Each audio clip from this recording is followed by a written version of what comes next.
Boa tarde a todos e todas que estão nos assistindo. Mais uma live da DUF, onde a gente sempre tenta trazer temas pertinentes à conjuntura, à situação que a gente vive, também as questões que são muito importantes para a nossa universidade, para as diversas cidades onde a UF atua. Essas lives também são maneira da gente ficar em contato, né, o sindicato e a comunidade acadêmica, e também estabelecer diálogos com outras pessoas de outras comunidades acadêmicas ou que não pertencem à universidade, mas que são interessadas nesse tema. E o assunto de hoje é a interface da UF com o SUS. A gente tem a presença de dois debatedores, docentes aqui da UF, o professor Aloysio, a professora Goretti, o professor Aloysio, que é professor da UF Niterói, professora Goretti, que é professora da UF em Pádua. A UF é uma universidade muito interiorizada, está presente em várias cidades do estado do Rio de Janeiro. Então, a gente também vai falar um pouco dessas articulações entre os diferentes polos, mas também particularidades da atuação de cada um e do tema da live de maneira mais geral. Então, a live vai funcionar da seguinte maneira: os nossos debatedores vão fazer uma fala inicial de em torno de 15 minutos, e aí depois a gente vai abrir para questões, comentários, né, que quem está nos assistindo se sinta provocado ou queira queira algum esclarecimento, já que eles são especialistas nessa área da saúde, que a gente precisa de tanta informação qualificada hoje em dia, diante da pandemia, diante de tantas fake news e de tantas incertezas. Então, é só escrever nos comentários da live as dúvidas, pontos que vocês querem que eles se aprofundem, que aí eu passo para os nossos debatedores. Então, quero agradecer muito quem está nos assistindo, agradecer ao Aloysio e à Goretti por prontamente terem topado fazer essa live tão importante, e vou passar a fala para o Aloysio, e aí com 15 minutos eu aviso, tá bom?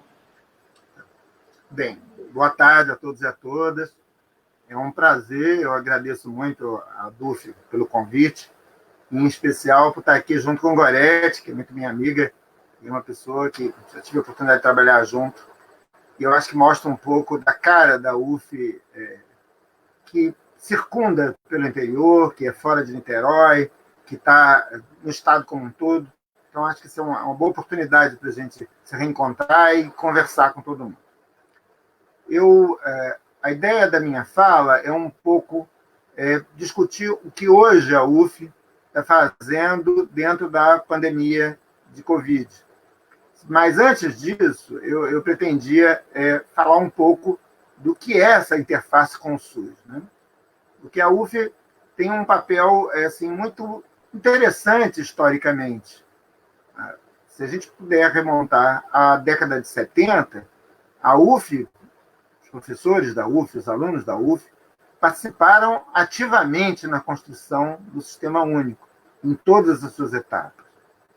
Então, o chamado movimento sanitário contou com muita gente da UF, e em Niterói, especialmente, a cidade serviu de palco para uma série de experiências que foram desenvolvidas por professores e alunos da UF dentro dessa perspectiva. Então, quando a gente fala de interface, na realidade, a gente está falando de uma coisa orgânica, né? Uma coisa que é para lá das interações e das colaborações eventuais. É a ideia de viver a cidade e viver a interface com a saúde.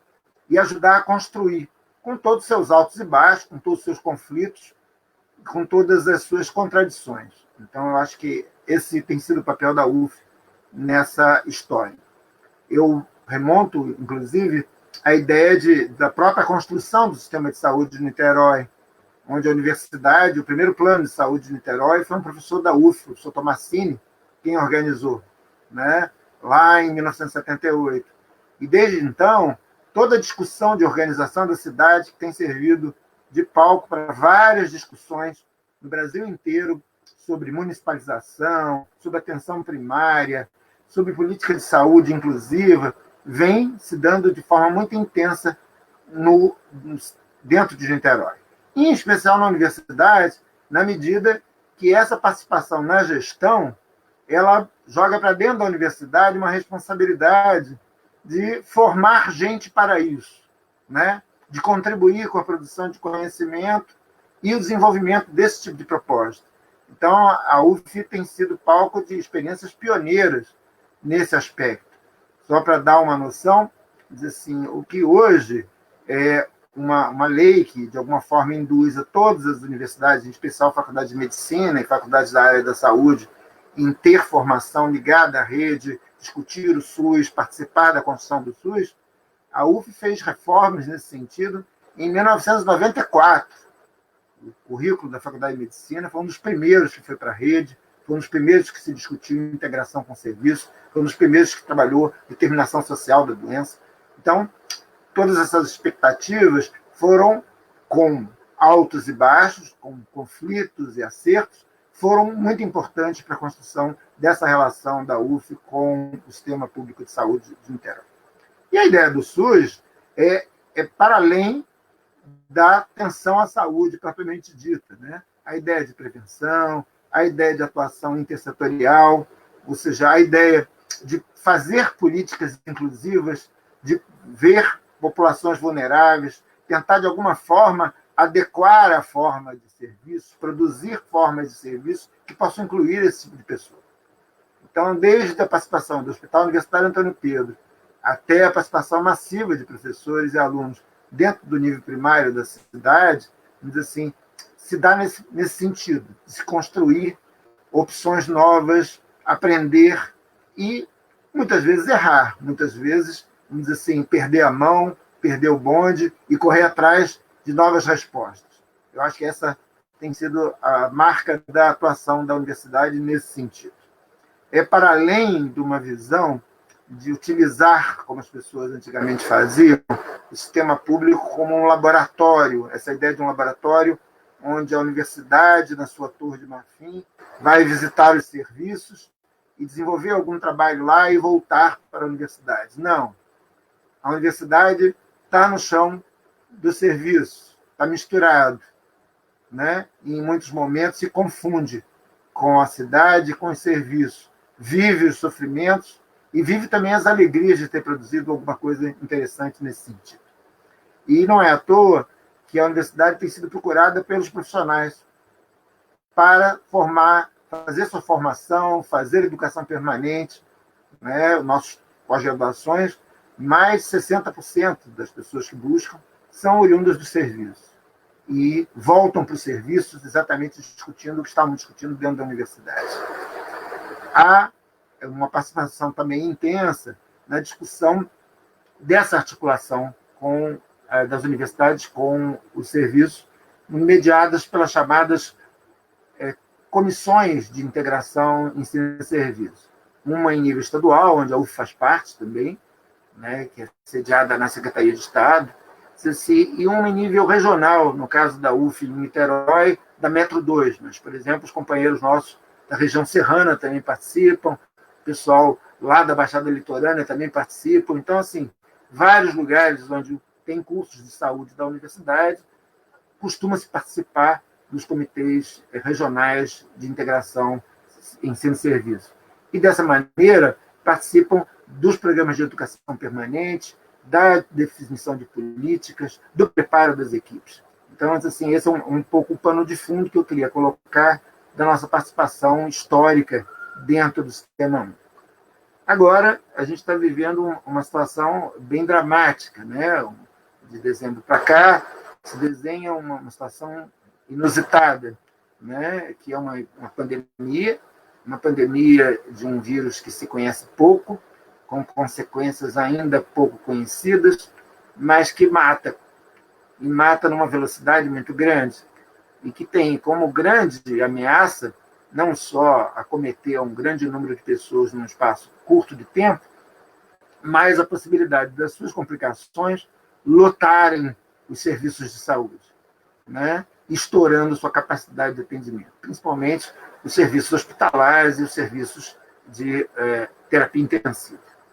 E dentro dessa conjuntura, obviamente, a universidade não poderia ficar fora, né? Desde as primeiras notícias, assim como Niterói começou, em termos municipais, a se preparar para o enfrentamento desse tipo de problema, né? Assim, a UF também resolveu se preparar para isso.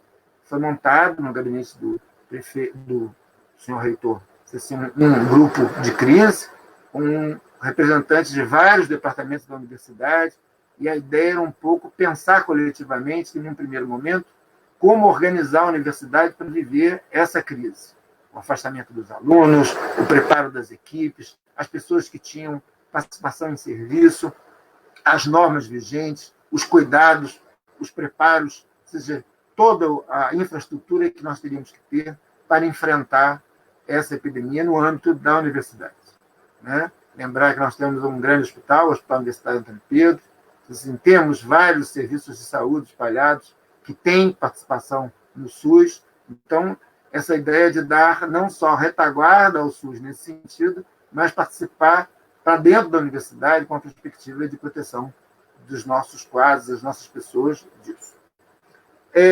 Isso foi muito destacado na participação, por exemplo, do pessoal da biologia, o pessoal do Instituto Biomédico, o pessoal da veterinária, da enfermagem, ou seja, nós da saúde coletiva, da medicina. Então, a ideia é de que todos estavam juntos, numa perspectiva de fazer juntos isso.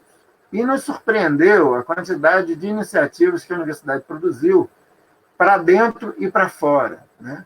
Para dentro, culminou no plano de contingência da universidade, que já está na terceira versão, né? Que vem preparando paulatinamente a universidade para os momentos que a epidemia vem conduzindo, e para fora, com uma série de iniciativas de suporte ao sistema público, que vão desde montar um comitê de crise, participar do comitê de crise da cidade de Niterói, e em algumas outras cidades, por exemplo, eu sei de Angra, que tem feito um trabalho muito interessante de acompanhar, monitorar as condições de saúde da cidade de Angra, e, de alguma forma, participar da organização dos serviços de saúde dentro da cidade de Niterói.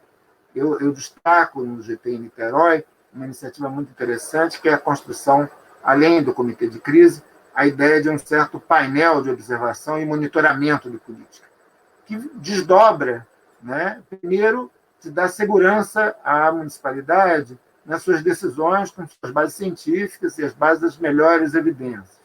Né? Segundo, a ideia de produzir estudos que possam subsidiar o momento seguinte.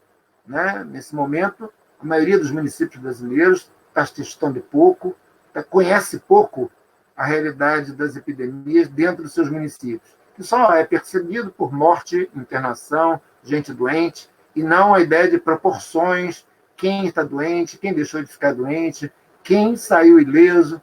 Então, isso tem uma necessidade muito grande de fazer testes e absolutamente fazer estudos que possam dar conta desse tipo de proporção.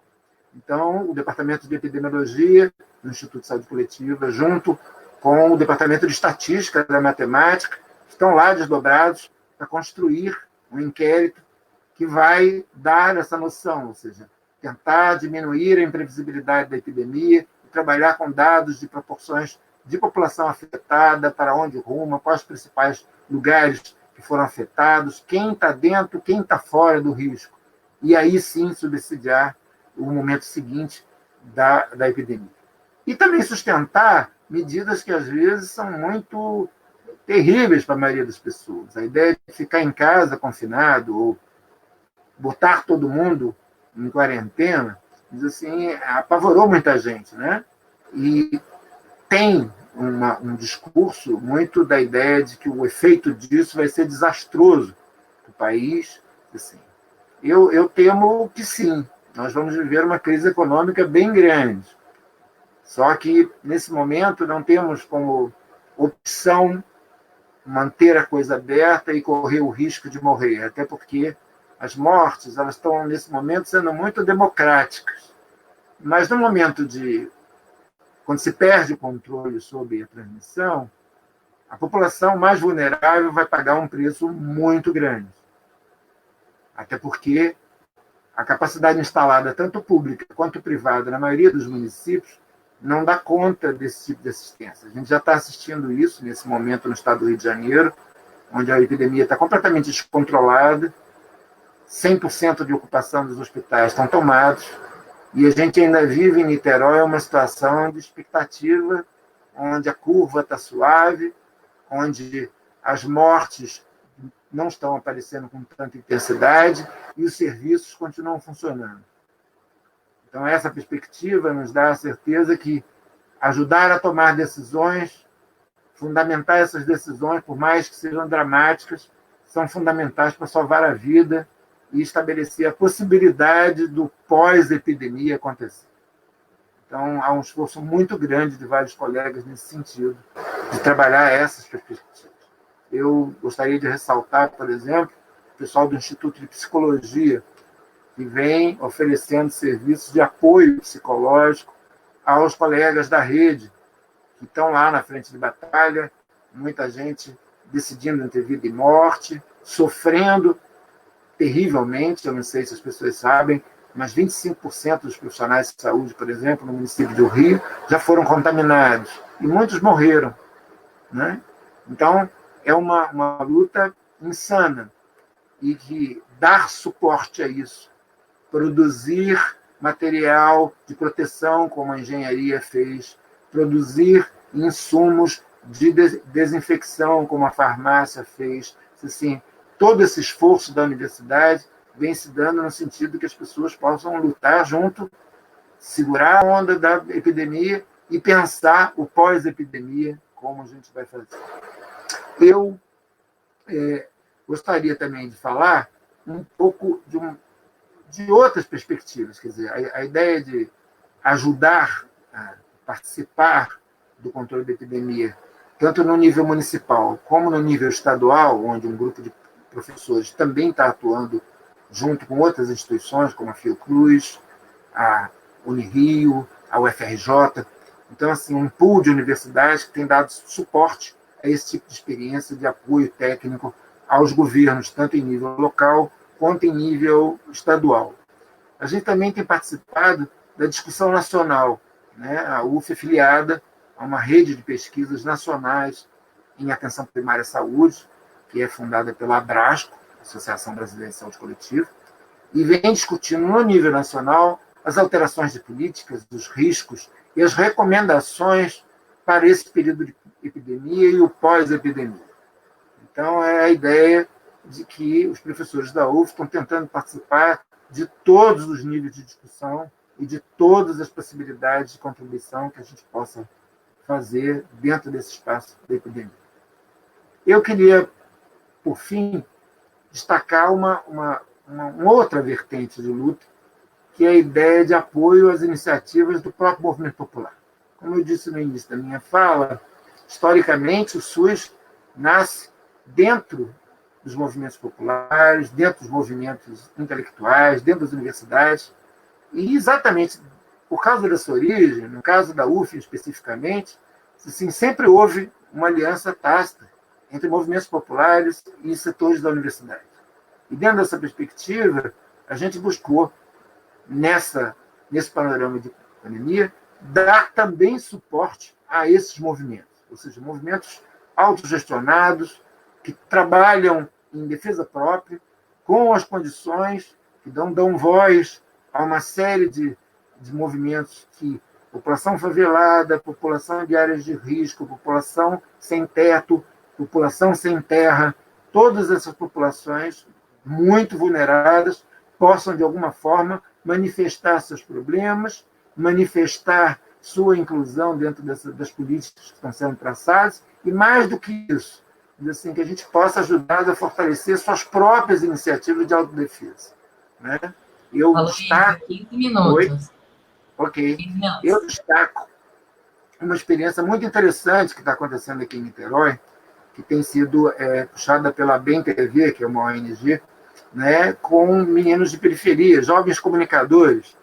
E esses jovens comunicadores, assim, são 40 meninos que diariamente estão cuidando da comunicação às populações. Então, eles através de grupos organizados, difundem informação, tiram dúvidas, discutem problemas com 17 mil pessoas ao mesmo tempo.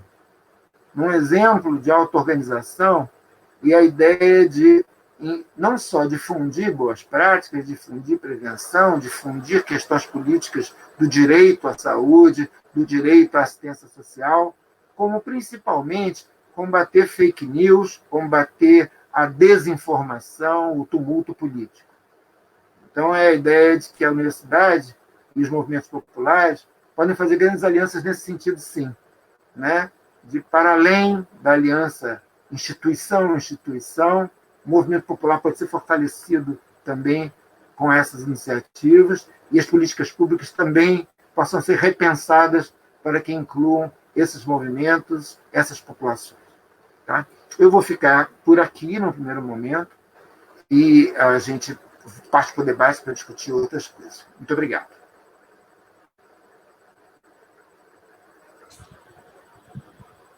Obrigada, Luísa, pela fala inicial. E agora eu vou passar a palavra para a professora Goretti. Muito obrigada, mais uma vez, por fazer parte do nosso debate. O convite da ADUF, né, de estar aqui podendo contribuir aqui com as questões da nossa cidade aqui, junto ao que a gente tem observado das questões do SUS e a possibilidade de estar junto com a Aloísio. O campus de Pádua fica no noroeste fluminense, é uma cidade com um pouco mais de 40 mil habitantes. A gente tem aqui um bacharelado em matemática e 6 licenciaturas, matemática, pedagogia, ciências com ênfase em biologia, computação, educação do campo e física. E a gente também tem um mestrado em ensino, onde a gente acompanha pesquisas, né? A gente está, enquanto observatório aqui do SUS, que o Aloísio, né, nos propôs, a gente se articulou, o Instituto de Saúde Coletiva, numa pesquisa sobre mais médicos e sobre o programa, o PEMAC, o Programa de Melhoria e Atenção da Qualidade da Atenção Básica, que foi de 2015 a 2018, a gente se articulou, e isso aí possibilitou um mergulho para mim na rede. Eu que tenho uma formação em saúde pública, fui trabalhadora de CAPS, antes de ser dedicação exclusiva da UF, né?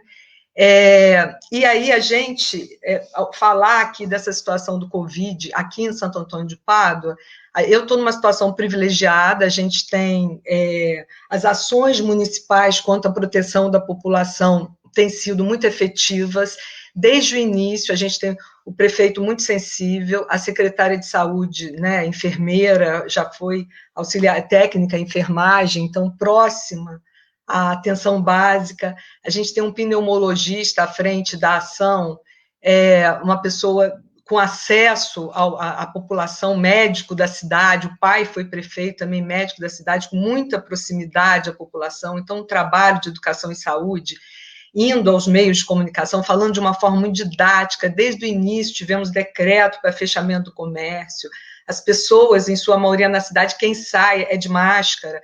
Então, assim, tivemos o hospital de campanha feito no hospital, erguido, né, no CIEP, em frente ao hospital, onde ficou reservado para o pessoal com Covid, e temos, né, 6 casos, um óbito, né, confirmado, mas um cuidado, né, com a produção de vida, com a valorização da vida, o secretário de Vigilância Sanitária, as pessoas todas indo a público, falando de uma forma muito didática, muito, numa paixão pela população, muito interessante de ver, né, aqui na cidade. Então, dentro, né, eu acredito que pelas interlocuções e possibilidades dialógicas de encontro e afeto, que a cidade pequena talvez proporcione, mas um sentido de responsabilidade muito grande, né? Aqui em Pádua, as nossas pesquisas, né, o nosso envolvimento com o SUS, ele se deu em 2017, 2018, a gente teve projetos de extensão junto ao Núcleo de Assistência à Saúde da Família, ligado à Estratégia de Saúde da Família, para viabilizar estratégias não medicalizantes no acolhimento de questões de aprendizagem. A gente acompanhou no Programa Institucional de Bolsas de Iniciação à Docência, junto a crianças ditas autistas e com outras deficiências e outras vulnerabilidades, muito encaminhamento para situações de aprendizagem e ensino, e eram medicalizadas. Então, apostamos nesse envolvimento com a rede via o NASF, né, o Núcleo de Apoio à Saúde e Estratégia da Família, e atualmente as pesquisas, né, sob minha orientação no mestrado, elas articulam o trabalho do CAPES ao território de forma mais ampliada. A gente resgatando importantes conceitos do SUS, como intersetorialidade, territorialização, integralidade, matriciamento. Tais pesquisas têm dado visibilidade às ricas articulações do trabalho do CAPES em rede, no momento em que esses serviços não têm sido valorizados, com ruído sobre retorno de internação psiquiátrica, tratamento de eletrochoque. O papel da universidade dá visibilidade no mapeamento dessas relações em rede, através de suas pesquisas, vem fortalecer o SUS e enfatizar a importância do serviço de atenção diária no município, né? A gente assiste, nesses tempos de pandemia, a gente assiste e aprende muito com a implantação do alojamento para moradores de rua, aqui em Pádua. Vemos a importância do manejo da coordenação de saúde mental do município, às vezes presente no alojamento antes das 8 horas da manhã, para apoio aos cuidadores, né, da nova casa, a riqueza das estratégias de não tomar os moradores de rua como doentes mentais, que tinham que ser medicalizados no primeiro momento. Não é essa a via, eles estão sendo vistos como sujeitos, articulando as estratégias da atenção básica, como exame para tuberculose, vacinação.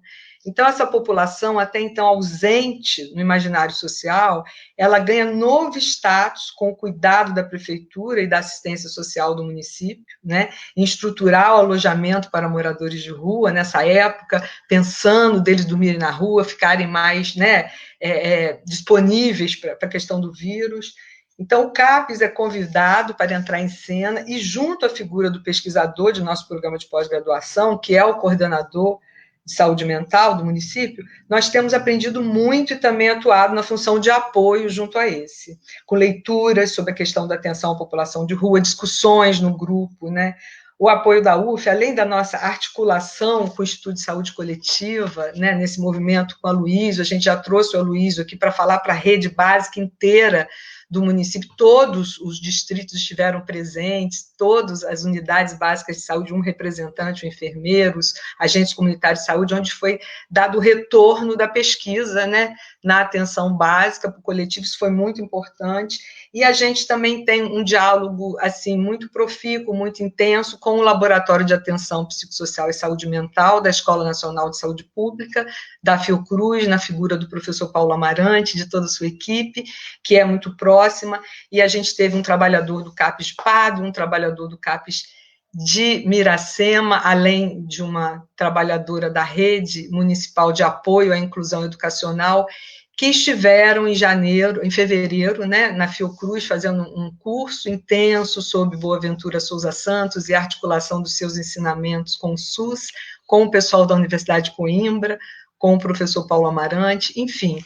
Então, a gente tem a UF, né, nesse cenário, enquanto aqui no interior, como possibilitadora dessa construção acadêmica, né, junto a esses profissionais do CAPES, de Pádua, de Miracema, nesse programa de pós-graduação, nesse momento, o quanto isso gera de aprendizagem para a gente que é formador, né, poder articular teoria e prática, poder intervir como apoio do SUS no tocante a programas de saúde mental, a crítica quanto à criação de outros modos de enclausuramento e controle, né, a valorização da ideia política de redução de danos, a ênfase nos elos de cuidado, a criação de saberes e modos de vida, né,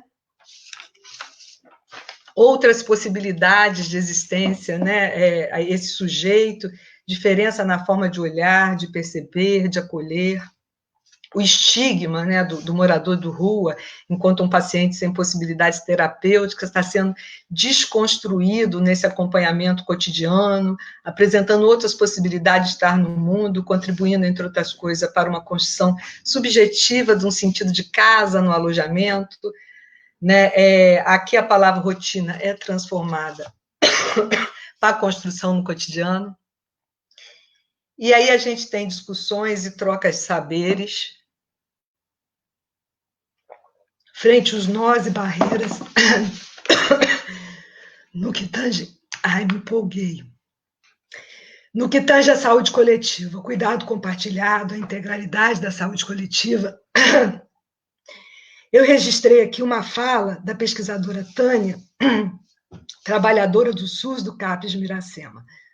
O diálogo com a temática parte do conceito de integralidade, enquanto olhar que se amplia para o sujeito em todas as suas demandas e necessidades, não apenas enquanto aquele que adoece e precisa ser tratado.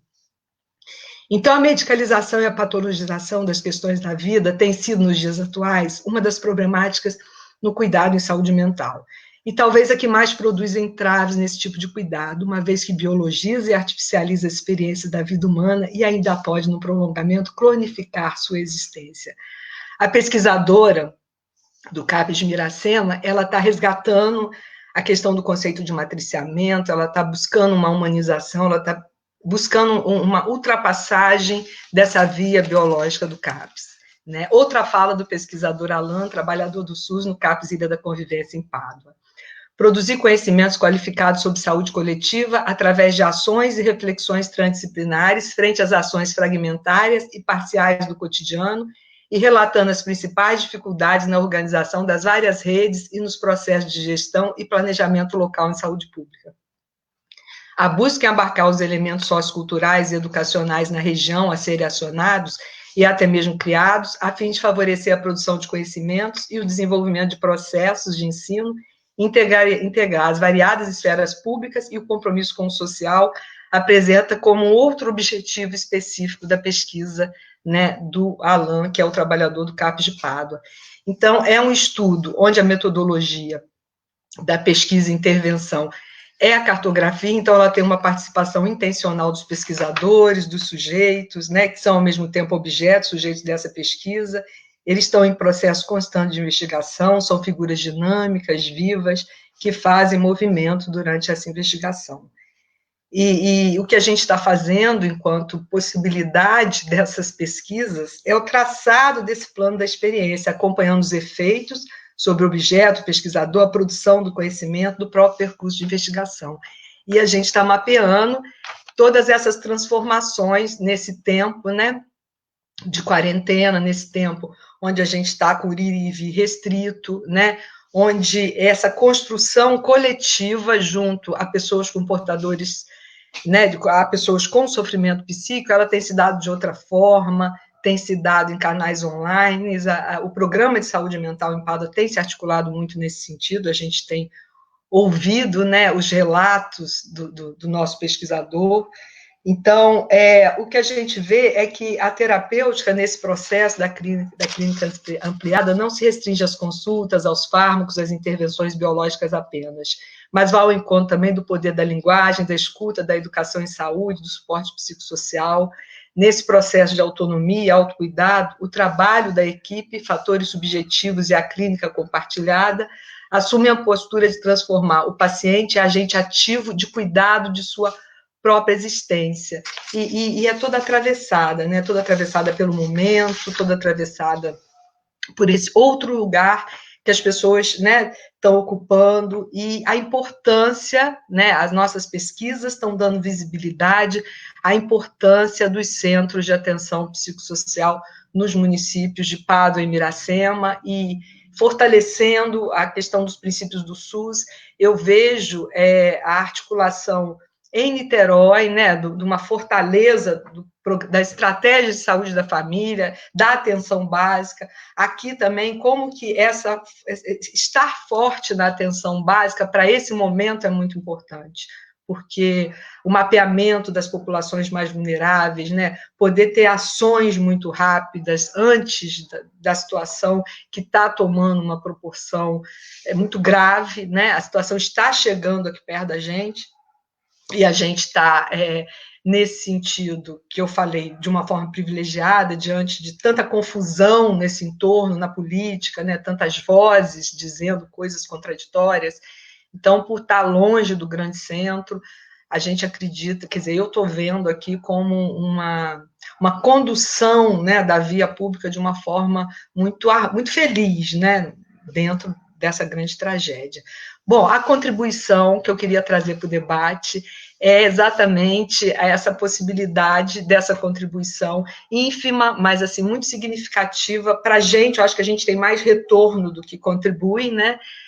Que é possibilitar o nosso mapeamento, né? A nossa dar visibilidade, né? Até então, até esses pesquisadores chegarem, né, junto ao nosso grupo de pesquisa em educação e saúde, tá? Eu achava que o CAPES estava muito centrado nele mesmo. A partir do momento que a gente começa a mapear as possibilidades de articulação em rede, a gente vê quanta vida já tinha antes da pesquisa e como é importante esses serviços, né? Afirmar esses serviços de atenção diária nesse momento de retorno a questões ultrapassadas. E é isso aí, eu quero deixar aqui também um agradecimento para as secretarias de saúde, né, de Padre Miracema, que nos permite, nos autorizam essas pesquisas, assim como a Secretaria de Educação. E é isso aí. Bom, muito obrigada a vocês por essas falas iniciais, que disparam tantos elementos interessantes para a gente pensar nessa live. A primeira pergunta que apareceu aqui é o que pode ser feito para contribuir com a gestão da crise no município de Miracema. Mas Gorete já falou bastante sobre isso. Não queria ver só se quer complementar com alguma coisa ou se a gente já pode ir para as próximas. Posso complementar no sentido de o nosso vínculo, né, é com uma trabalhadora aliás, com duas trabalhadoras do CAPES, que uma também foi do mestrado, do grupo, né, e a gente está aberto para essa função de apoio, que é trazer esse gerenciamento da equipe de uma forma coletiva, trabalhar possibilidades dos usuários do CAPES não ficar indo e vindo para o CAPES buscar remédio e atravessando a cidade sem máscaras. A gente pode sentar, né, numa reunião virtual, conversar sobre estratégias que surgem da equipe, né? Outras estratégias de articulação de matriciamento com as unidades básicas de saúde, como é que é essa entrega dos medicamentos, porque o que a gente tem ouvido é que há ainda em Miracema usuário, quer dizer, pessoas, né, que com sofrimento psíquico do CAPES e que estão indo muito lá, transitando em busca do remédio, andando sem máscara, ou seja, colocando em risco a vida, né? A gente está aberto, enquanto universidade, além da minha pessoa, tem outras pessoas no grupo, né? Tem o professor Roman também, que se disponibilizou para a gente trabalhar essa função de apoio ao CAPES, né? Em reuniões virtuais, a roda de conversa virtual, poder articular estratégias, né?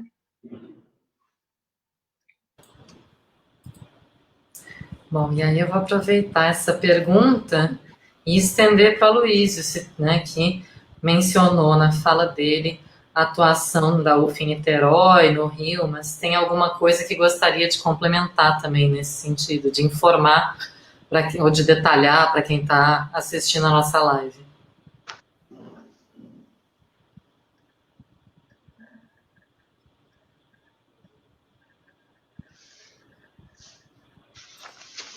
Se organizando nesse sentido. Eu sei que tem um grupo que está trabalhando junto ao Estado, no sentido de conhecer todas as regiões do Estado, essa ideia de aumentar o afluxo de informação e tentar, de alguma forma, descrever melhor o fenômeno da epidemia dentro dos municípios e a situação nas diferenças e tentar subsidiar as decisões municipais nesse sentido. Né? Esse grupo que está assessorando o governo do Estado, está junto com nossos colegas da UERJ, da UFRJ e da Fiocruz, principalmente, está construindo uma forma de monitoramento e a possibilidade de testagem para o Estado, testagem de larga escala, que possa, de alguma forma, olhar com mais precisão o que está ocorrendo nesses municípios e fundamentar melhor as decisões desses municípios. Esse é o que eu conheço disso. Tenho uma experiência já em curso de colegas nossos que estão fazendo monitoramento, né? Tanto do pessoal da matemática, que já tem um site colocado no ar, em cima do monitoramento geral do Estado, e tem um grupo que está atuando na região de Angra, que tem trabalhado também com esse tipo de monitoramento.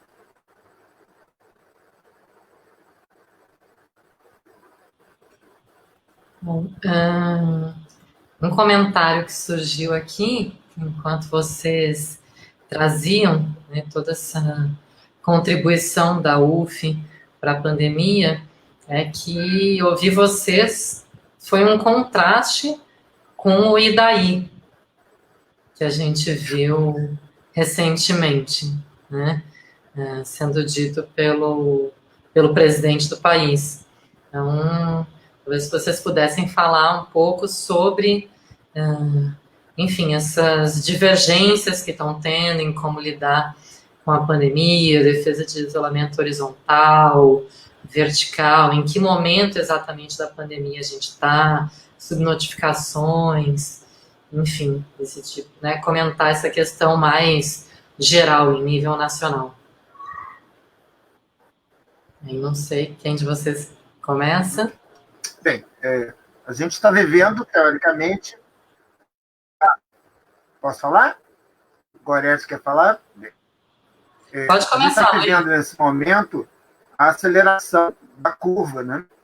Não é de se esperar. A gente está vivendo nesse momento a aceleração da curva, né? E com uma perspectiva de pico nos próximos 15 dias, um mês no máximo. E dentro dessa perspectiva, assim, o volume de gente doente, o volume de gente que está aportando aos hospitais está muito grande. A gente está assistindo, por exemplo, a declaração do secretário da Saúde ontem, que colocou o descontrole total da curva, ou seja, as pessoas começando em vários municípios a jogar a toalha, porque os hospitais estão completamente lotados, os profissionais também estão adoecendo e não estão dando vazão ao tipo de demanda. Em Niterói, a gente tem visto exatamente o contrário disso, ou seja, curva menos acentuada, o volume de óbitos caiu bastante e a perspectiva de internação também diminuiu. E a gente está exatamente sendo isso com ações no território, né? Como eu tinha dito, assim, houve um preparo desde cedo de Niterói, desde dezembro, a equipe da Fundação Municipal de Saúde e da Prefeitura como um todo tem se preparado para a de intervenção.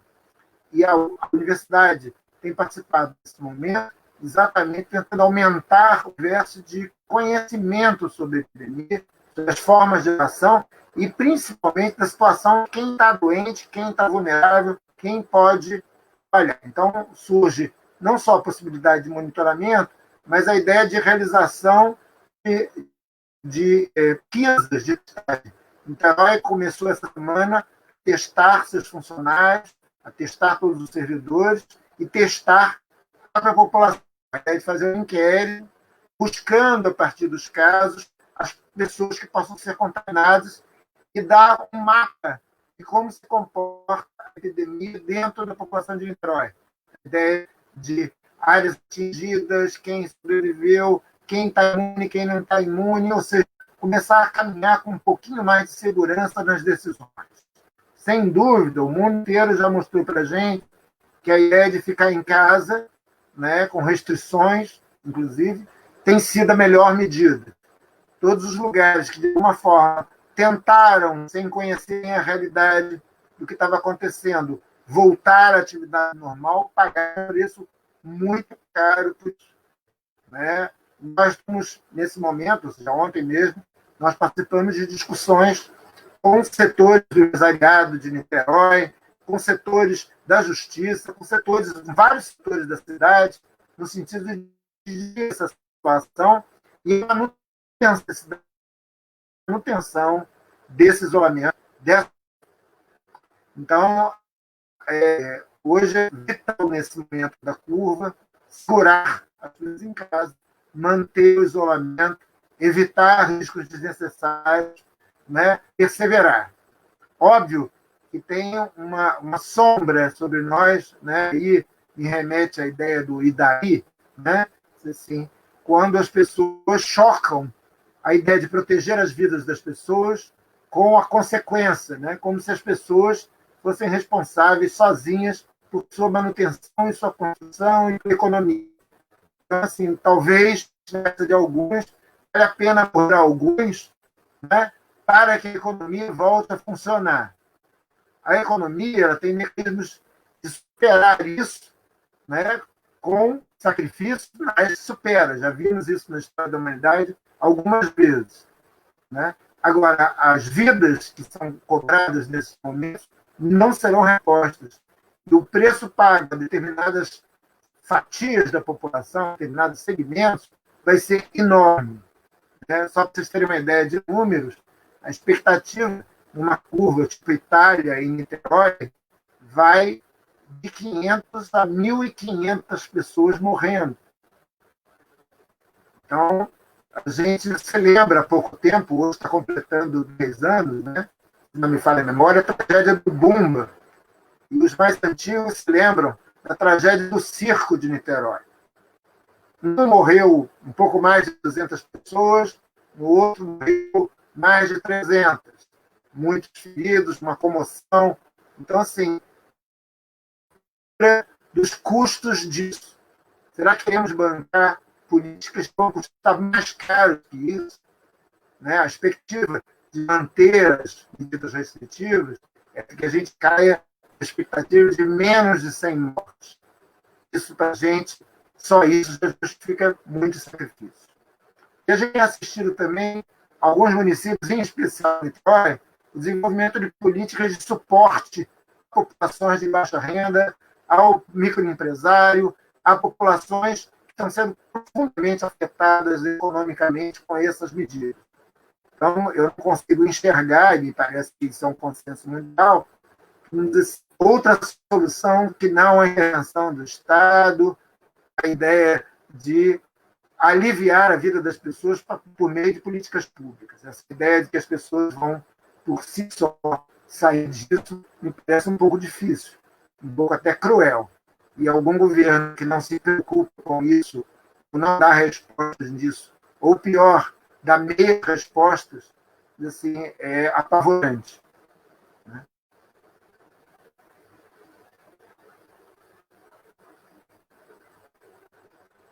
Nina? Sim. Então, agora eu vou passar a palavra para a Gorete. É isso aí, quer dizer, o Luiz falou tudo, a experiência internacional está mostrando para a gente que o isolamento, né, medidas, né, de isolamento, de cuidado, de uso de máscaras, obviamente que impedem, né, uma rapidez nesse chegar à curva, pelo menos enquanto se constroem possibilidades de atendimento, e a gente não pode se descuidar em relação a esse. Ontem, né, eu ouvi uma fala do ministro, né, da Saúde, que ele falou, olha, eu não desaconselho o isolamento. Ele também não está nesse discurso do presidente, né, ele levando em consideração a possibilidade de se alastrar de uma forma mais trágica ainda do que vem sendo, né?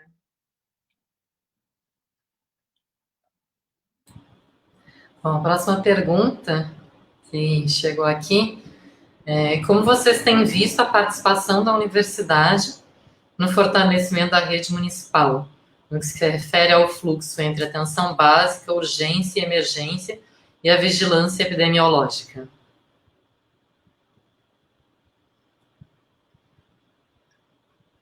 Me digam quem quer começar. Pode ser Gorete agora, então? Olha, eu tenho assistido de uma forma, né, como moradora da cidade, né, essa dimensão dialógica de troca de conhecimentos, afetos, a proximidade das pessoas aqui no interior, né, eu tenho visto, enfim, a universidade tem assistido, né, essas trocas muito intensas, um cuidado muito grande, né, com a manutenção desse isolamento. Então, assim, como a minha contribuição na saúde coletiva acaba sendo pela via do apoio à saúde mental. Tive na pesquisa, tive um mergulho no campo, mas uma contribuição mais modesta que a do Aloysio em Niterói, por exemplo, que dá assessoria, né? O que eu tenho aqui é assistido situações muito interessantes, né? De articulações, de interlocuções, e principalmente um cuidado com a educação e saúde, com a explicação didática, com a ida aos meios de comunicação de forma integrada, né? Então, eu tenho assistido esse movimento, né? Eu não tenho contribuído, tenho assistido. Eu acho que, em relação à contribuição, quem pode falar é o Aloysio mesmo. Eu vou passar a palavra aí para a Luísa.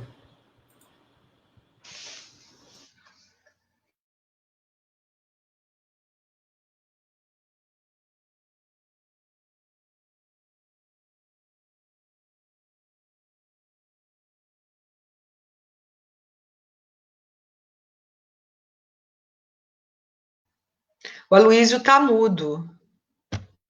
Pois é, estou tentando ver o que é aqui.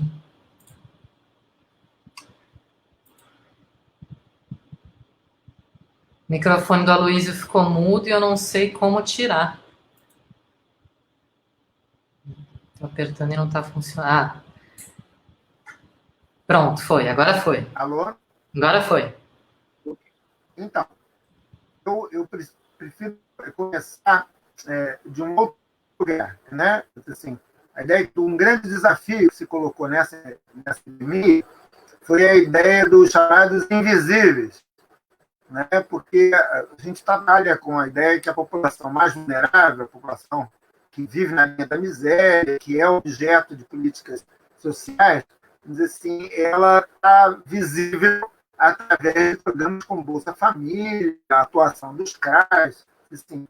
Só que a gente sabe que a economia vem crescendo num sentido da informalidade e milhões de pessoas têm vivido hoje com situações muito precárias, né?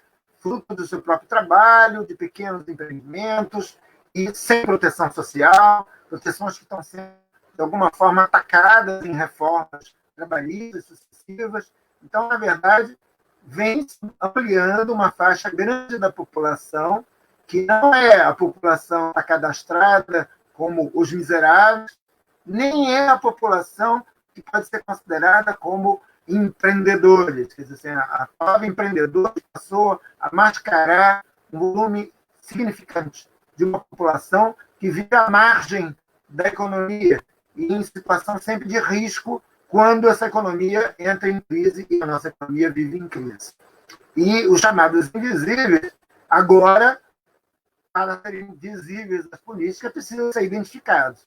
Então, eu acho assim, admirável, em Niterói, fruto do trabalho dos CRAs, fruto do trabalho da prefeitura, de vários setores da prefeitura, onde a universidade, me parece, teve um papel muito pequeno, assim, conseguiu, de alguma forma, ampliar a identificação desses setores e tentar, de alguma forma, por recursos municipais, oferecer apoio a esse tipo de empresário. O pequeno microempresário, o empresário de pequenos estabelecimentos, o sujeito que vende coisas na rua, que tem sua barraquinha, o feirante, o dono da banca de jornal. Então, esta população tem de políticas municipais, no sentido de garantir renda, garantir cesta básica, garantir produtos de higiene, garantir ações de promoção, né? Assim, isso muito articulado com o pessoal do Ministério, ou seja, o pessoal do médico de família, que tem agido muito nesse sentido, né? A ideia de sanitização das favelas, das vias públicas, ou seja, uma série de políticas que visam trabalhar isso. Especificamente na área de internação, lembrar que Niterói, assim, não vem sofrendo nos últimos anos, né, pelo menos nos últimos 15 anos, assim, grandes investimentos em leitos públicos. A gente tem um déficit de leito público considerável.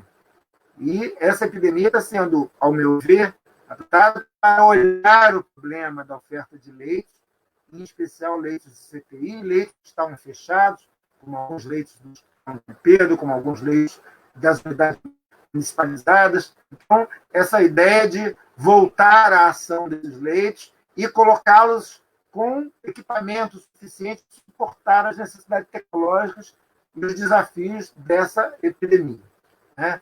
Nesse momento, a construção foi feita em um hospital específico, lá, numa área que já estava construída pela iniciativa privada, que foi ocupada pelo município, né? Que hoje tem 40 leitos, mas nos próximos dias chega a 100 leitos.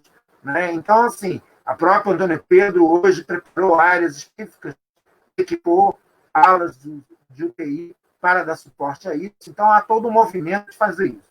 Lembrar que o setor privado de Niterói, nesse momento, está perto de esgotar sua capacidade. Está acontecendo um fenômeno que é gente que tem plano de saúde de outros municípios vindo para Niterói ser internados. E o caos dos leitos em toda a região metropolitana do Rio de Janeiro já está estabelecido, os hospitais de campanha estão atrasados. Lembrar que Niterói e Maricá ofereceram recursos para montar um hospital de campanha em São Gonçalo, exatamente porque São Gonçalo tem uma demanda muito maior que Niterói.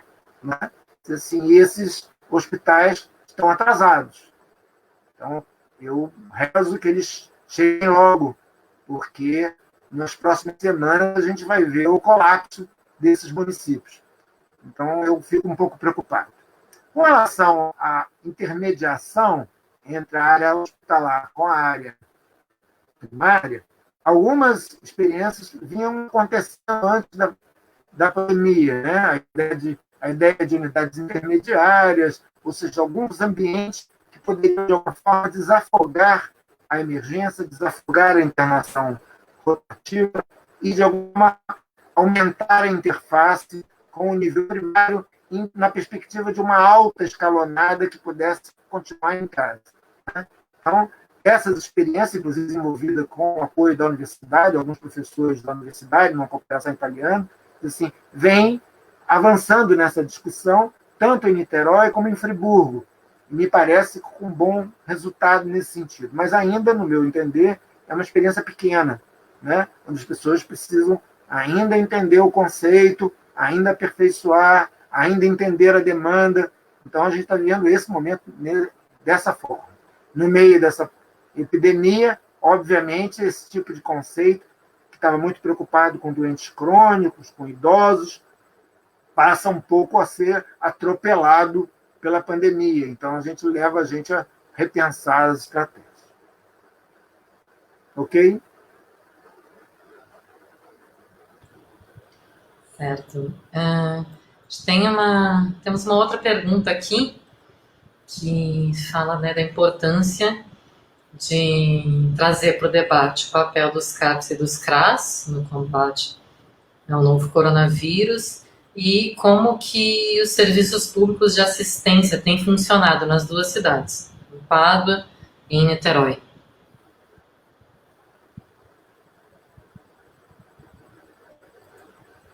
Gorete, quer começar?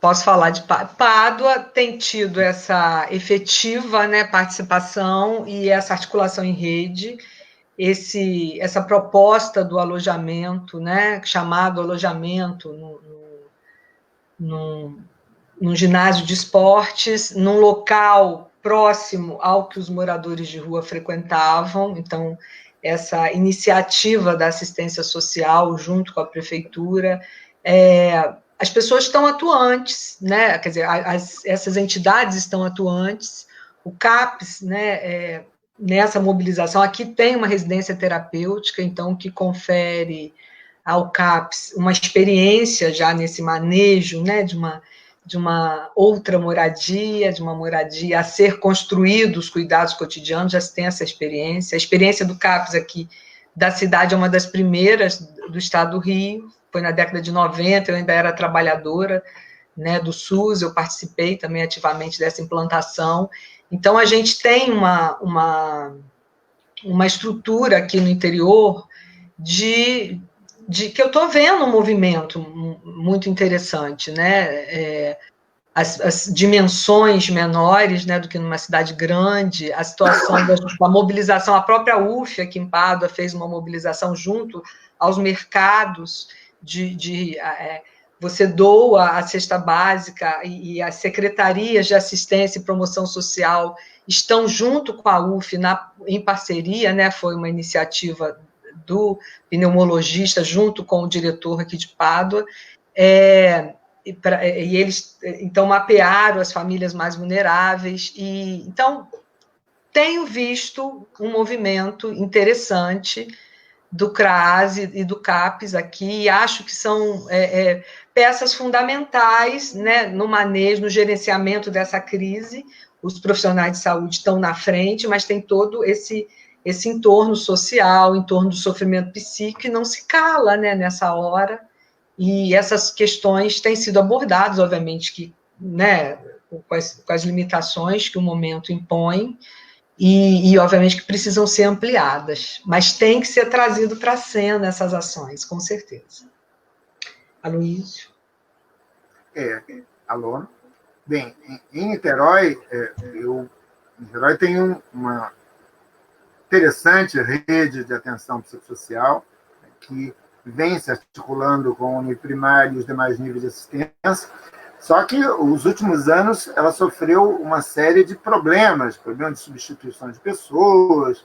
Então, assim, ela vinha se reestruturando ultimamente, depois de um passado recente de muitas crises.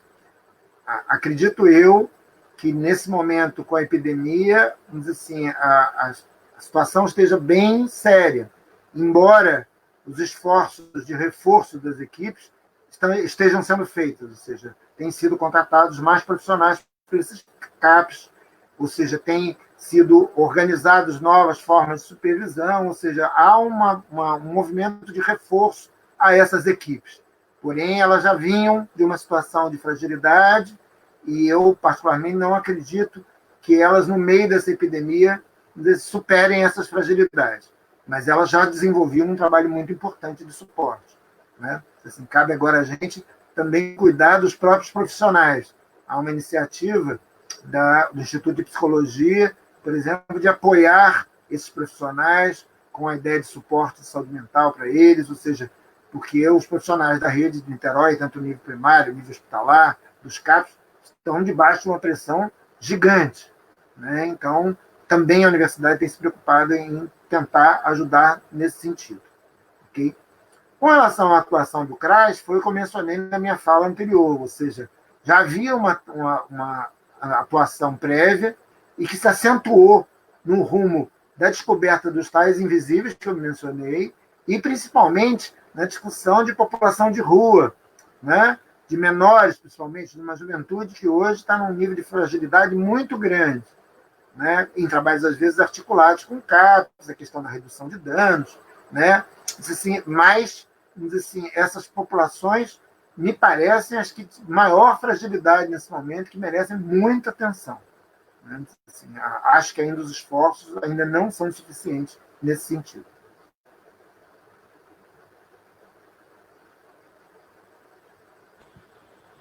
O Aloysio mencionou essa questão da necessidade de se voltar também para os profissionais da saúde que estão nessa situação tão tensa e complexa.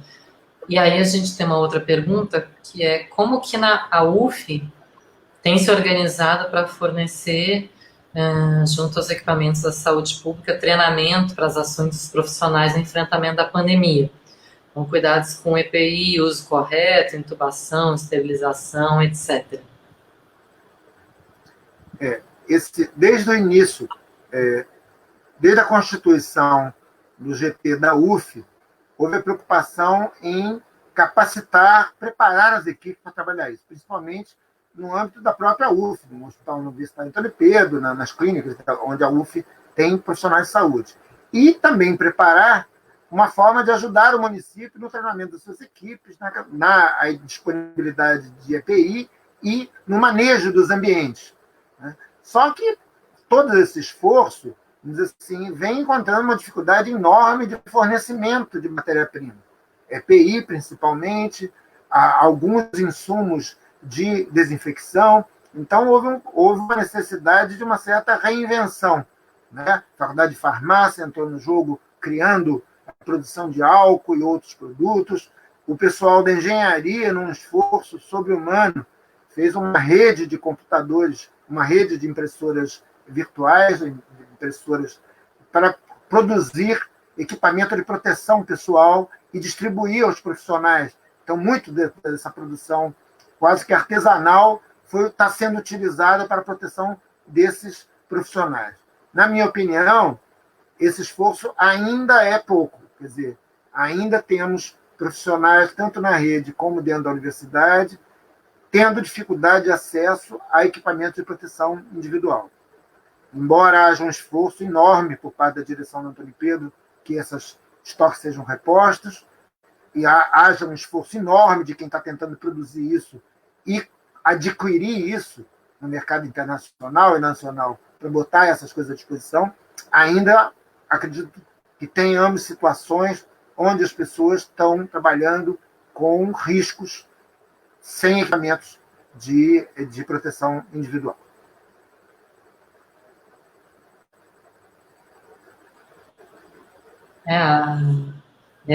Dentro das nossas ações de solidariedade, de combate, auxílio ao combate ao coronavírus, a DU fez uma doação de uma impressora 3D para a iniciativa da engenharia, que, como várias outras iniciativas da universidade, são muito importantes nesse momento, né? Eu queria perguntar para vocês, que isso é uma coisa que apareceu nas falas dos dois, a importância dessa articulação para além da saúde, né? Porque às vezes fica parecendo, para quem olha de fora, que a contribuição da universidade no combate à pandemia é a questão da saúde, o quanto que é importante essa outra articulação, né? Essa articulação com a matemática, essa articulação com a engenharia, com o serviço social, né, com a comunicação para que essas informações, né, pesquisadas por determinados setores cheguem na população como um todo. Enfim, né, a necessidade da universidade nas suas diversas áreas e desse conhecimento produzido de maneira integral. Eu queria pedir para vocês comentarem um pouco isso. Gorete? Bem, primeiro, a própria definição de saúde que a gente trabalha, né? Que é uma definição ampla, que é uma intervenção sobre o bem-estar das pessoas, e garantido não só por assistência à saúde, mas por política pública, por proteção social. Então, a partir dessa discussão de uma certa determinação social da saúde, assim, na realidade, todos os setores fazem saúde. A educação faz saúde, a comunicação faz saúde. Assim, a matemática produz saúde na medida que elucida dados e põe à disposição das pessoas informação. Então, a engenharia produzindo itens de proteção, itens de intervenção. Agora há um esforço da discussão de respiradores, de produção de equipamento, voltar à discussão de uma produção industrial brasileira que possa sustentar, né, as demandas do próprio país e diminuir a dependência externa. Então, toda essa discussão envolve todo mundo na questão da saúde, né? Quando a gente discute o SUS, na realidade, a gente não está discutindo assistência à saúde, está discutindo proteção à vida, proteção de políticas públicas, proteção social da nossa sociedade.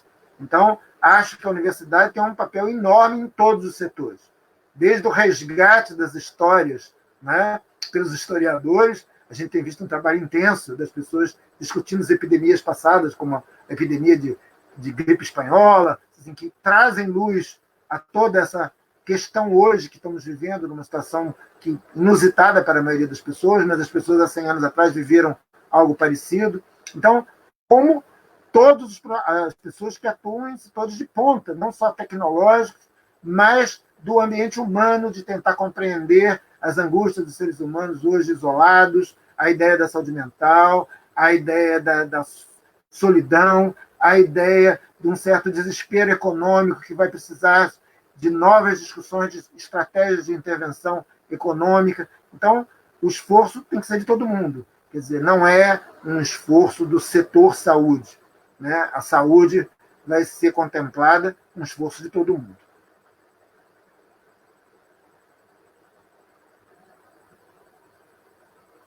E aí, complementando a própria questão do conceito de integralidade do SUS, né, a questão da produção de saúde exatamente para além do corpo biológico, e a clínica da saúde mental, a clínica ampliada, que passa por uma interface de uma composição de saberes da saúde coletiva, do contexto neoliberal, das ciências biológicas, humanas, sociais, enfim. Ela é uma artesania de saberes e com a finalidade para além da promoção de saúde, a contratualidade no cotidiano, né? Essas novas formas de subjetividade, a invenção de vida, a produção de vida, né? De sentido, sociabilidade para os moradores de rua, novos arranjos, né? Na comunidade, enfim, minimizar os excessos do sofrimento psíquico com essa contratualidade. Então, para além da saúde, as questões da organização social, porque o conceito de saúde ele abarca, como muito bem colocou o Aloísio, uma questão muito além do corpo social, né? Quer dizer, do corpo biológico, que vai para o corpo social, com as condições de vida. Então, essa pandemia ela está fazendo a gente se voltar para dentro da gente e pensar nesses invisíveis que ele falou, nesses invisíveis que estão sendo, né, trazidos para um cuidado e valorizados enquanto sujeitos e vacinados para a gripe, que até então não se tinha o consultório de rua por aqui, né? Então, todo esse movimento que surge com as necessidades da pandemia e que trazem a assistência social, os CAPs, né, as costuras em rede, as articulações em redes necessárias para, né, o fortalecimento da população, das pessoas, da saúde.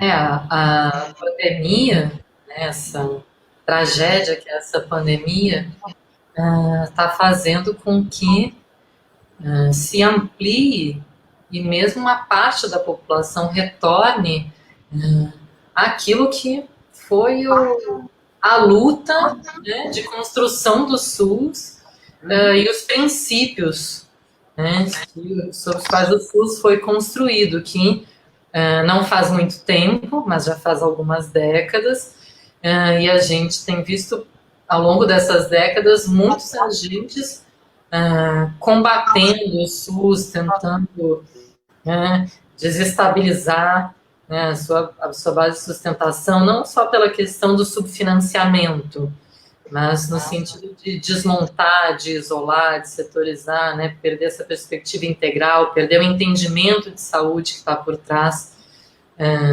da construção do SUS, e uma situação de pandemia faz a gente retornar a essas questões que estão ali no cerne, né, da implementação do SUS e de toda a luta sanitária. Então, acredito que nem todo mundo que está nos ouvindo conheça isso.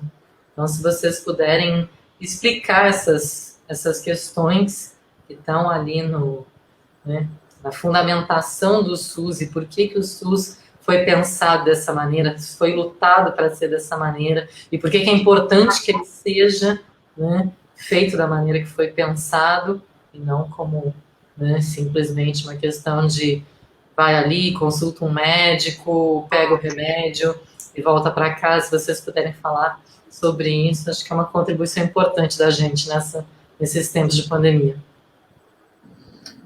Acho que a maioria das pessoas só se lembra do SUS quando precisa dele, né? A percepção da maioria das pessoas é que o SUS é algo fora, distante.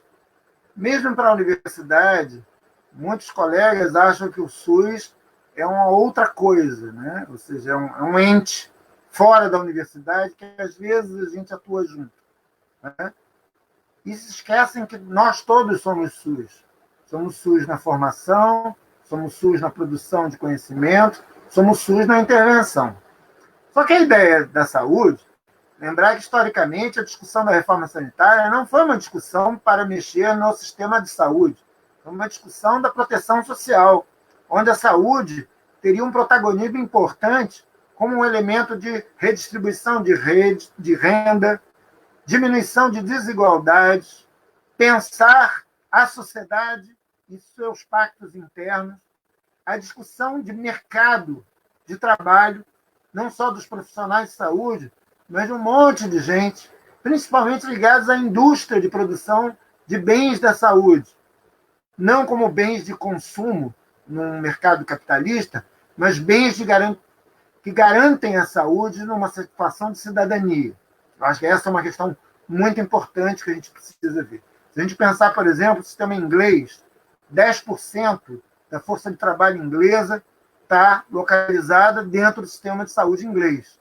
Ou seja, ele é um grande empregador, ele é uma grande política de distribuição de renda. Vários estudos internacionais mostram que a saúde tem um papel muito importante no custo da vida das pessoas. E o fato da intervenção coletiva da política atenua esses custos. Eles são um efetivo fator de redistribuição de renda. E mais, a possibilidade de uma vida melhor, impedir mortes evitáveis, impedir envelhecimentos não saudáveis, impedir uma série de coisas, através de muitas ações, não só ações da atenção médica propriamente dita, mas principalmente a intervenção sobre o meio ambiente, sobre os ambientes de trabalho, sobre a política, sobre a segurança alimentar, ou seja, sobre várias coisas. Então, o SUS, quando foi projetado, ele tinha essa perspectiva de política pública articulada, e que pudesse oferecer um sistema de saúde que se articulasse com todas essas forças. Um sistema que pudesse ser sustentável economicamente e com grande eficácia social. Há um mito, por parte das pessoas, que há um setor saúde no Brasil que é eficiente, e muita gente acredita que seja no setor privado, e um mito que há no setor público um desperdício, ou seja, que as coisas não funcionam, só são alvo de corrupção. Muito contrário, a gente tem os maiores sistemas públicos universais do mundo, onde os níveis de corrupção existem, mas eles são muitas vezes escancarados exatamente pelas possibilidades das pessoas observarem onde é gasto, observarem os sistemas de controle, e mais do que isso, nos estudos internacionais, tanto as estruturas públicas quanto privadas, as melhores, se equivalem em desempenho no Brasil. Não há uma estrutura melhor do que a outra. Agora, muito pelo contrário, a maioria das iniciativas, tanto pública como privada, são ruins, por exemplo, no âmbito hospitalar. Então, esse mito de que o privado é melhor é um mito. Mais recentemente, vários municípios investiram em flexibilização do setor público, através de OS, expandindo sua atenção primária. A experiência do município do Rio de Janeiro é a mais visível e mais glamurosa, né? Só que a gente já tinha uma posição crítica com isso, dada a fragilidade estrutural que esse tipo de iniciativa tem, e bastou a virada de governo para que toda aquela estrutura fosse desmontada, né? Em contraposição, experiências de municípios que tiveram a via normal de administração pública, tentando fazer isso de forma agilizada, tentando construir outras opções, assim, não na esfera privada, mas dentro da esfera pública, mostraram desempenho igual ou melhor.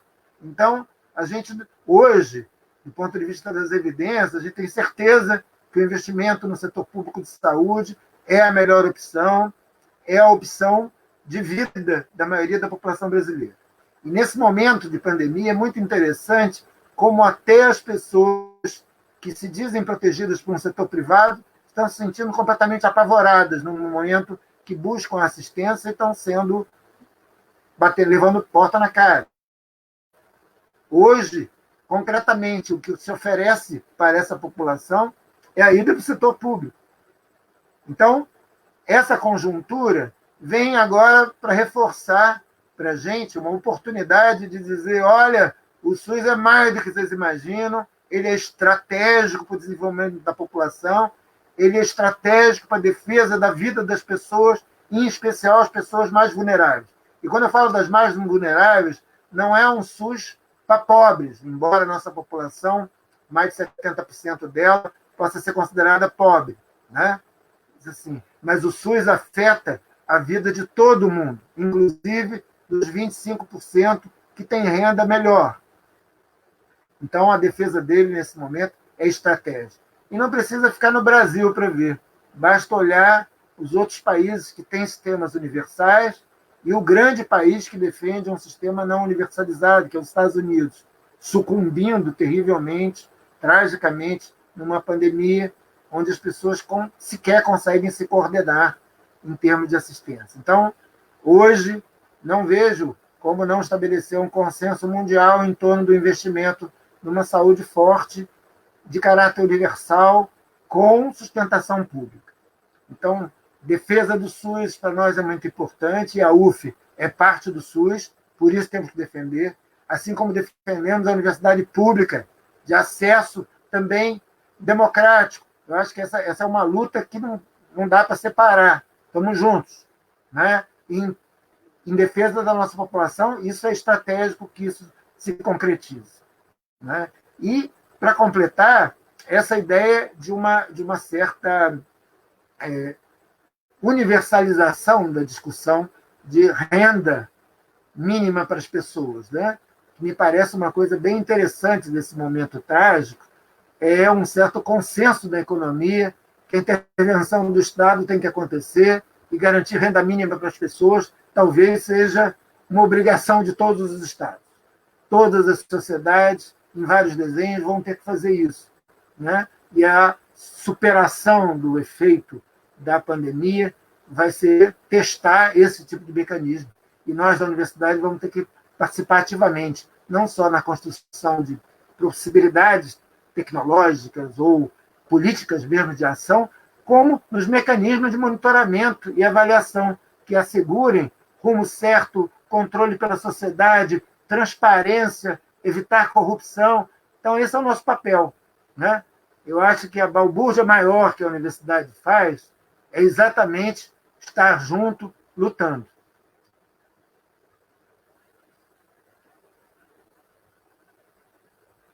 Complementando essa fala bem, né, completa aí do Aloísio, a questão do SUS ser uma construção coletiva da sociedade civil organizada, o valor disso. O SUS é uma referência internacional pelos seus princípios, pelas situações de cobertura, né, no país inteiro.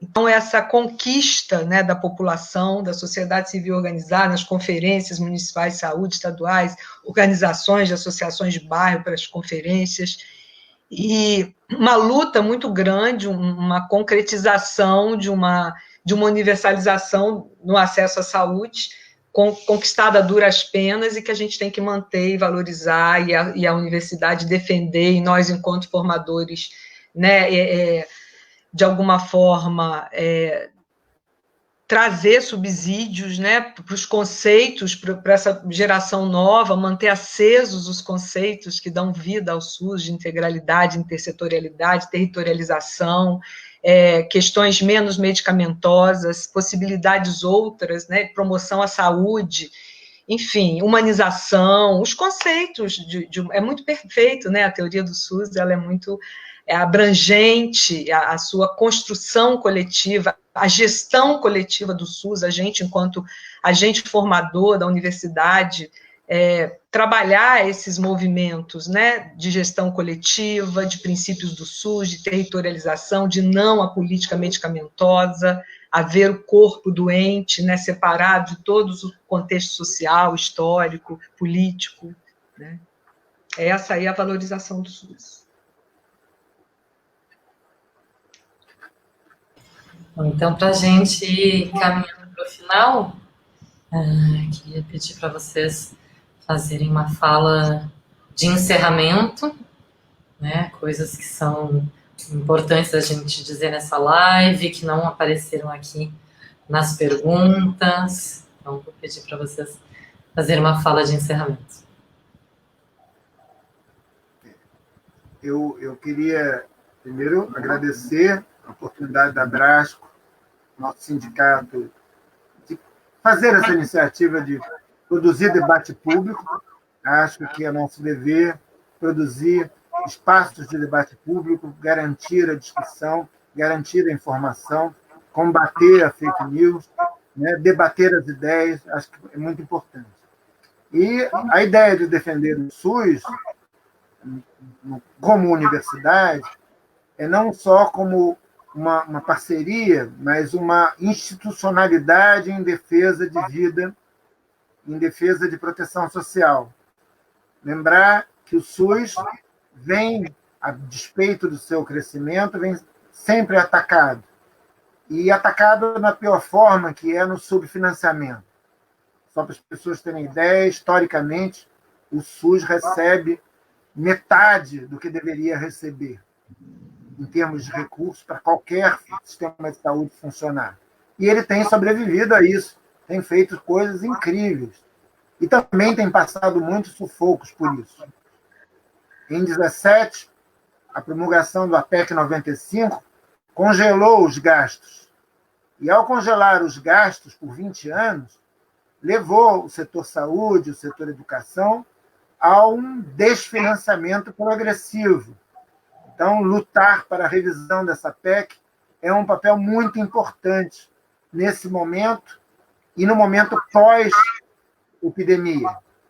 Porque, nesse momento de epidemia, é muito fácil as pessoas liberarem recursos, dizerem que vão suprimir os tetos, gastar mais do que o orçamento permite, mas o que está ensaiado logo depois é que as amarras de construção desse tipo de mecanismo vão ser colocadas de novo. E a gente tem que lutar para acabar com isso e manter tanto a educação pública quanto a saúde como algo, como patrimônio nacional. Assim, para além disso, acho que a universidade tem tentado dar um exemplo de aliança com a sociedade, e quando eu estou falando de sociedade, todas as camadas da sociedade, em especial os mais vulneráveis, né? Assim, e com as outras instituições públicas. Essa ideia da gente estar junto, trabalhando, me parece que é o tom da coisa e é o tom que deve permanecer. Devemos estabelecer discordâncias, devemos expor nossas diferenças, discutir propostas diferentes, mas estar junto em defesa da sociedade, em defesa da população, me parece o ponto de convergência. Obrigado a todo mundo. Obrigado, Gorete, por passar essa tarde com você. Nina, minha querida, ao pessoal da DUF e a todo mundo que está nos assistindo. Eu desejo um bom final de dia. Bem, eu quero enfatizar aqui o valor dos serviços de atenção psicossocial, né? Nessa luta por uma sociedade sem manicômios, nessa luta para a gente não regredir, né? Com tanto que a gente evoluiu aí na atenção, nos cuidados, o quanto a gente está aquém de uma rede muito integrada, mas o quanto que a gente andou, os serviços comunitários, quando a gente dá visibilidade ao que eles fazem, realmente é um movimento muito grande na malha social, o CRAS, os dispositivos sociais também de atenção social, além do psicossocial, e enfatizar essa necessidade da continuidade dos serviços comunitários, né, da territorialização dos atendimentos, essa questão de comunidades terapêuticas, esse movimento todo. Realmente, a política de redução de danos no território funciona muito mais eficaz, efetivamente. Agradecer a oportunidade à DUF, né, o convite, a possibilidade de estar junto com a Luísa, agradecer as pessoas que estão nos assistindo, os cumprimentos aqui do pessoal do meu departamento, né, por essa fala. E é isso aí, né? Vamos continuar enquanto universidade, né? Fortalecendo os princípios do SUS, fortalecendo as formações no que a gente puder aqui no nosso entorno, e com muito respeito a essa instituição que a gente tem no nosso país, que é uma das coisas acertadas, né? De que a gente não pode desconstruir. Muito obrigada. Então, a gente encerra a nossa live. Agradeço mais uma vez a Luísa Gorete pela disposição em participar, falando para a gente desse assunto tão importante. A live fica gravada e fica disponível no Facebook da ADUF, inclusive para quem não tem conta no Facebook, é só acessar para poder assistir. e a gente espera que muita gente acesse e assista, porque coisas absolutamente fundamentais, referentes à universidade pública, em especial ao UF, ao SUS, foram ditas, e é preciso que elas circulem e estejam difundidas para a gente combater tantos ataques e tentativas de destruição e fake news, tanto sobre o SUS quanto sobre a universidade pública e agora também sobre a pandemia. Então, obrigada a todo mundo que nos assistiu, obrigada, Luísa e Gorete, e semana que vem a gente tem mais uma live. Tchau.